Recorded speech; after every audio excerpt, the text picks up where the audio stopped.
Hello, friends. Hope you are doing good. I welcome you all to our YouTube channel, Adapt, Learn, and Grow Together. In this session, we will discuss in detail about the drop down list. We will start with what is a drop down list, then, we will see how we can create a drop down list and what are dynamic drop down lists and how can these be created. Starting with what is a drop down list. It is a powerful tool that helps in restricting the allowed input values. It reduces manual entry, hence makes the data cleaner and good for analytics. In this picture, we can see that for brand parameter, there is a list of allowed values that a user can select. For example, for brand, a user can select either Dairy India or Amrit or Healthy Factory or Kisan. These four are the only allowed values for brand parameter.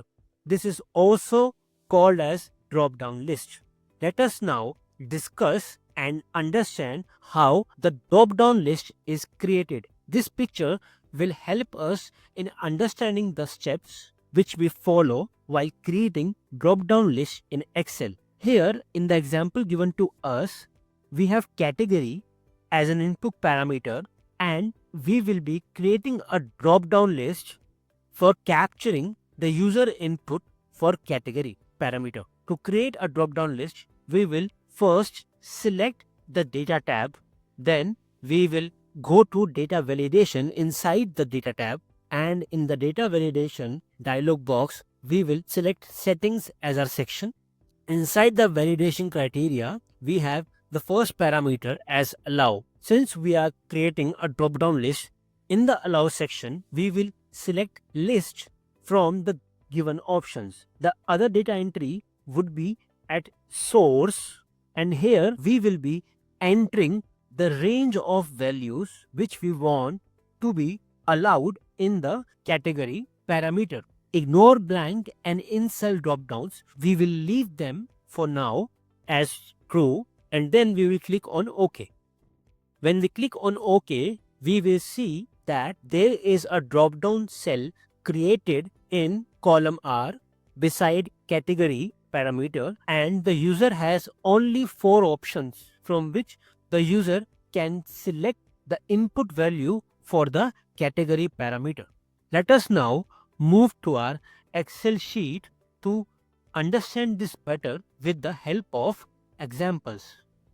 In our first example for creating a drop down list, we have taken the input parameter as brand and we will create a drop down list for the allowed values by hard coding them. So to create a drop down list, we will go to data validation option inside the data tab, and in the settings we will select list from the given set of options to us. In the source, hard code the values that we want to pass as a drop down list values. The first one is Healthy Factory and the second one is Amrit. Without changing any value in the ignore blank or in cell drop down and keeping them as true, on click of OK, we will see here that a drop down list with the two values that we mentioned in the source has been created.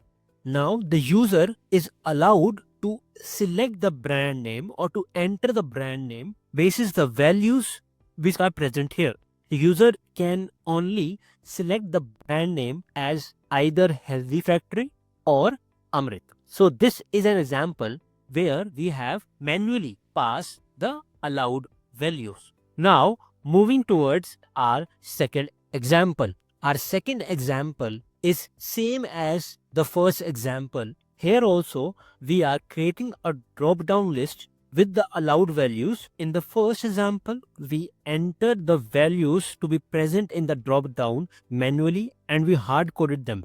In the second example, we would create a drop down list from the values present in a given range of cells. Hence, we can update the values if required. For this, again, we will go to the data tab, then we will go to data validation, and inside the settings section in the validation criteria, we will select list for allow parameter, and in the source parameter, we will be passing the range of cells that contains the allowed values. So we have taken our data cells starting from A1 to D1 inside the mapping sheet. So this is A1 and this is D1. Any value present in the range of A1 to D1 would be considered as an allowed value for the drop down. We can also see that any changes in the values present in these cells would be dynamically updated. Let's click on OK, and here we will see that we have created a drop down list with 4 values: Dairy India, Amrit, Health Factory and Kisan. Since the range which we selected had 4 brand values, those brand values are shown in the drop down list as allowed values for user input. Let me select Healthy Factory here, and in the brand one, let me select Amrit here.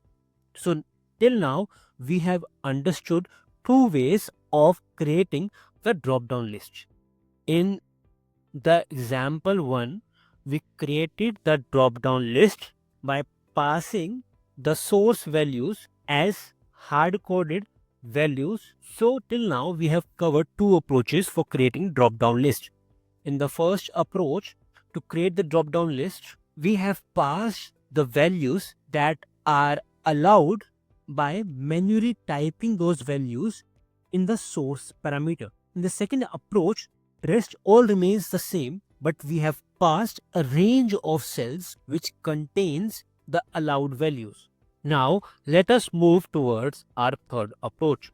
In this approach, we will understand how named spaces can be used for creating drop-down lists. For this example, instead of brand as a parameter, we have considered category as our parameter. Again, for creating a drop-down list, we will first go to the data tab, then we will go to data validation section, and inside the settings in the validation criteria section, we will assign the allow parameter as list, and in the source parameter, we will be passing this category static, which is our named range. So before moving ahead, let us understand what is a named range and how is the named range assigned. So going to the mapping sheet, we can see that at cell number C5, we have a name which is category static. Below this cell, we have 3 values. The first value is ketchup, the second value is milk, and the third value is noodles. So these are the categories which we have, and these categories have been mentioned below a cell which has value as category static. Now, if I select these 3 values, I can see here that it is having category static. So we are saying that the next time you refer to this range which is containing ketchup, milk and noodles, the same can be done using a named range. So this is the name of the range which contains the allowed values. Moving back to the drop down, we can see here that in the drop down there are 3 categories which are being shown to us. The first one is ketchup, then we have milk, and then we have noodles. So this way your formula for source looks readable and easy to understand. Now, why is this being called as static? It is because if you add another category here, it will not be reflected here. So to conclude, in this approach, we can see that named ranges can be used for creating static lists, not dynamic drop-down list. In the mapping sheet, I have added a new entry of category as ATA, but this is not the part of initial named range. We can check here. So when I considered ATA, it is not showing me the named range as category static. If I consider the values of categories such as ketchup, milk and noodles, it is giving me named range with the name as category static. Hence, It forms a drop-down list for static values, and any changes in the mapping sheet in terms of adding value will not get reflected there. So this is the limitation of creating drop-down lists using named ranges. To overcome this, let us move to our fourth method of creating dynamic drop-down lists. A dynamic list is a list which automatically gets updated with the addition of new values. To create a dynamic drop-down list for the category parameter, we will use table instead of named ranges. We will define the column name and its value as table2 by going to the table design tab and then assigning a table name to the selected cells. Because we have a header, we will check this header row section as true and the other sections as it is. Now we understand that here A5 or the category dynamic is acting as a column name, and values ketchup, milk and noodles are values that are present in the category dynamic column inside the table named as table 2. To assign a dynamic drop-down list, we will go back to our data tab, then we will go to the data validation option, and in the data validation dialog box, in the allow parameter we will pass list, and in the source parameter we are mentioning category dynamic, which is the column of the table named table 2. On press of OK, we can see here that we have a list of categories which are present in the table named table 2. To add a value, we can simply enter the values, and on pressing enter, we will see that table sign is also getting moved. Let us see, we have added two values here, whether it gets reflected in the drop down or not. We can see here that the new values for the category such as Atta and toys are getting reflected in this list. So to conclude, we can say that in the first approach, we were passing the drop-down lists values manually and were hard coding the allowed values. In the approach 2, we used ranges. So we were passing the reference to a range of values which we want to be the part of our drop-down list.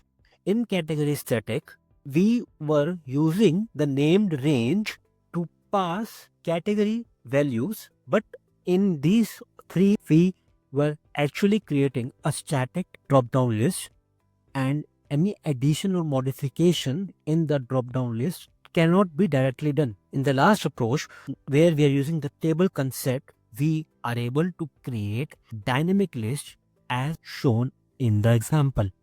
I hope you found this session helpful. If you have any questions, need further clarifications, or would like to share a feedback, please share the same in the comment section. We will meet again next week to learn some more Excel functions. I would like to thank you all for watching this video. Please like, subscribe and press the bell icon for future notifications.